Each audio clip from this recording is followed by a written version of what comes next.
Hello everyone, today I'm going to do review of the Lenovo Flex 5i Chromebook.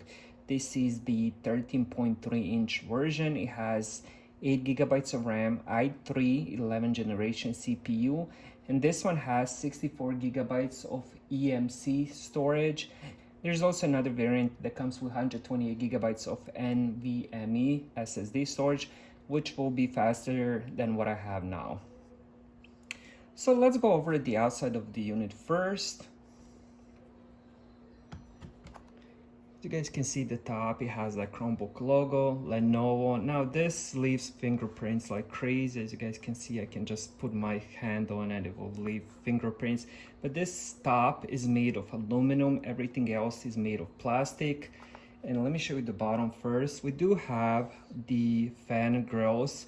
This unit does get hot when you're using it a lot, and you will hear fan sound, but this is the grills that outputs that hot air from the unit. It also has two long stoppers when you place it on the table so it doesn't move. And on the left side we have USB-C, which charges the unit, USB Type A, we have the microphone jack, and we also have SD card reader.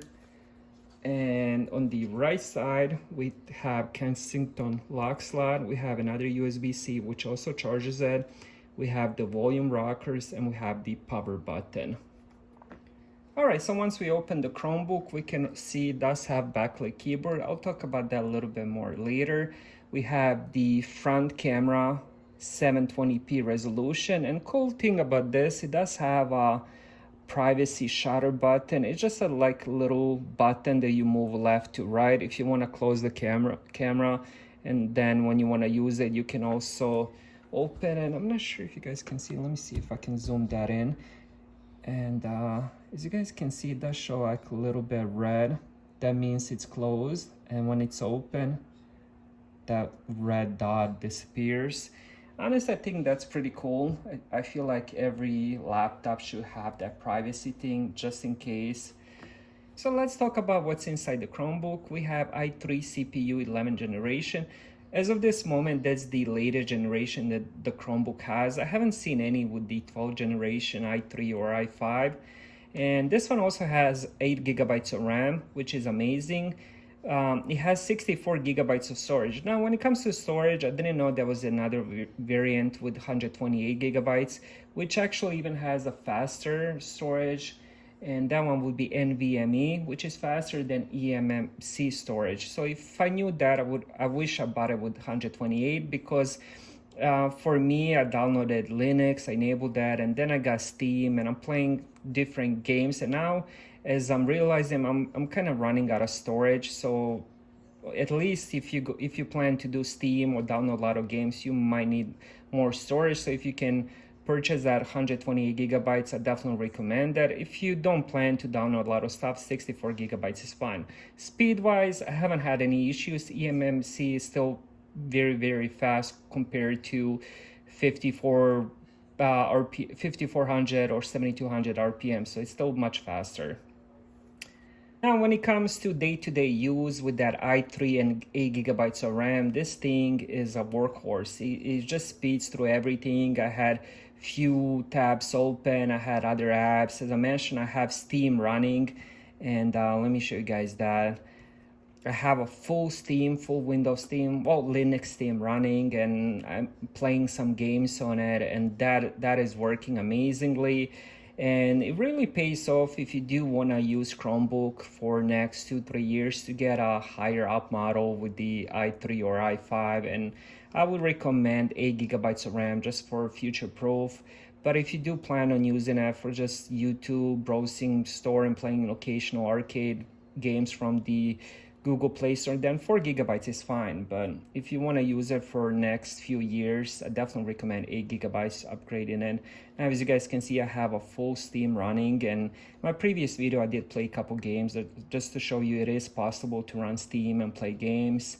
Alright, next let's talk about the screen. This is a 13.3-inch full HD resolution 1080p. It's also IPS display, and it's also a touchscreen. Now, one thing I don't like it gets very, very dirty. Even if I'm not touching the actual screen, it just gets dirty, dusty. I'm not sure why. I haven't noticed that on other models. It just kind of tracks the dirt, and I just cleaned it before this review so it looks cleaner than it was. Now another thing I don't like about the screen, it does have a dim display. It's only 250 nits. If you're not familiar with nits, it's how bright the screen gets. So 250 is, honestly, it's kind of like a budget display brightness, and I wish it was around 300.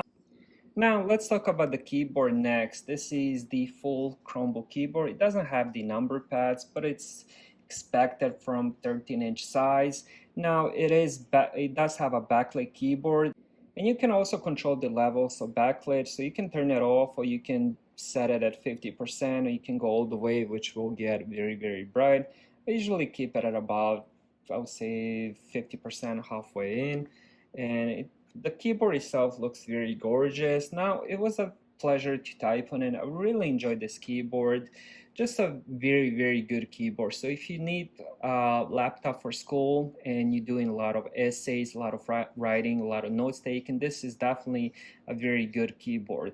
Now, the trackpad, on the other hand, it is a bit small compared to some other ones I reviewed. And it's a bit, I don't want to say it's bad, but I just didn't enjoy trackpad as much. It seems a bit too slippery, so when I'm using it, and I did adjust the settings, sensitivity of it, but trackpad, not so good, but at the same time, it's not bad. It's very usable.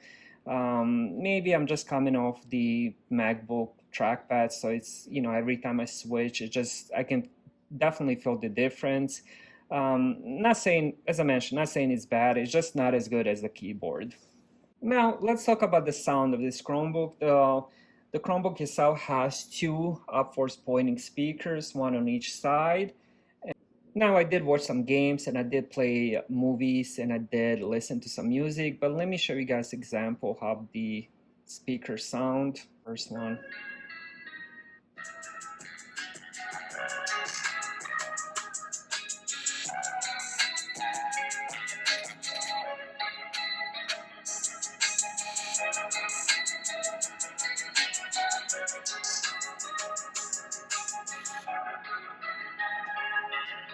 For me, they sound pretty good. I'm not an audio expert. The speakers are by Max Audio. Now let's talk about the camera. Let me just show you guys how that camera shutter button works. Now it is 720p, that's me, and if I move this, it will close the camera, and if I leave it open, it will show, of course, the image, and it will also give you a light. That means the camera is on. Now I do prefer it off, and I just leave it off like that. If I do end up using it, that's good. But this camera can also record video, and you can also scan stuff with it, which is another cool option. It says place all edges of the document within the frame. Scanning works best if the document and background are different colors. Scanning documents with the 720p, I believe this is 1 megapixel camera, is not ideal, but it is there if that's the only camera you have. Now let's talk about the gaming. I did play a lot of different Google Play Store, but good thing about this Chromebook with that i3 and 8 gigabytes of RAM, you can actually get Linux on it and play a lot more variety of games. For example, I'm playing Bastion. This is a Steam game, and let me just show you the playthrough. Let me just play a little bit. And you can get this game on Google Play Store, so this is a Steam game. Now, one more thing I wanted to show you, as you guys saw on that black screen, the light is bleeding through. I noticed that, when it's black screen, I noticed that a lot. So it's one of those things that kind of annoys me and rubs me the wrong way. I hate screen bleed through, but when you have the picture and when it's light, it doesn't show through, only on the black screen. But it's one of those things where it does show up. Now let me show you the playthrough here. As you guys can see, I'm just using keyboard, and I can also use the trackpad. And it's quite amazing that you can play a Steam game like this on your Chromebook. If you guys want to do a tutorial to play Steam games, just make sure you check my videos. I have everything available there.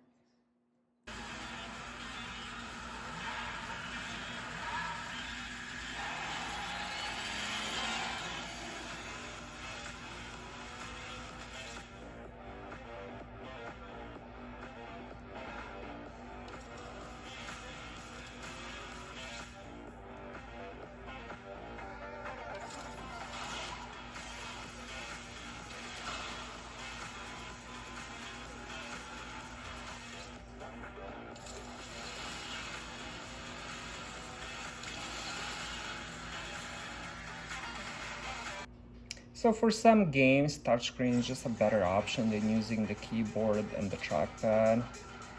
So let's see how I do with just the touchscreen.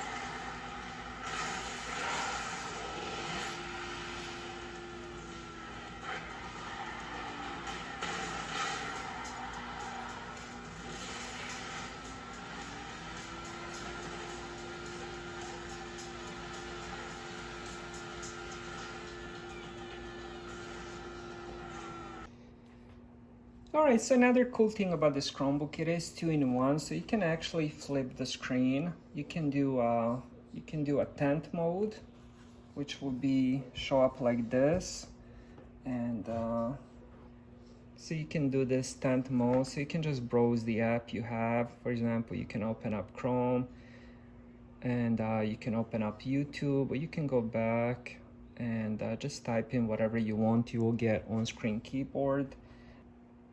Now, in conclusion, would I buy this laptop? It would depend on the price, so that would be a maybe. If it's on sale, I would buy it. If it's retail, I wouldn't buy it. It's just missing a lot of the premium features that other Chromebooks have, and this one, if it's the same price, I would choose the other ones. Now, the first one would be this big bezels that have it on the bottom. Second would be brightness, 250 nits. It's just not premium enough. You have MacBooks that coming up with the 1000 nits of brightness. I know that's a different price range and all that, but I'm just saying 250 nits is just, that's very budget, 250 nits. Now, another thing I don't like when it comes to display is the bleeding through, as I showed you earlier. I don't like that. It just leaves a bad taste in my mouth when when it's black screen and then you see the brightness leaking through. I don't like it. For some people, they might not even notice it or care. I do care, and I don't like it. Now, the good things about it is the i3, 8 gigabytes of RAM. Now, when it comes to storage, 64 gigabytes. I wish it was 128. Is it enough? Yes, for now. It's like having a phone with 64 gigabytes now. Is it enough? Sure, but depends what you do. If you have a lot of pictures, videos, and stuff like that, 64 gigabytes just not enough.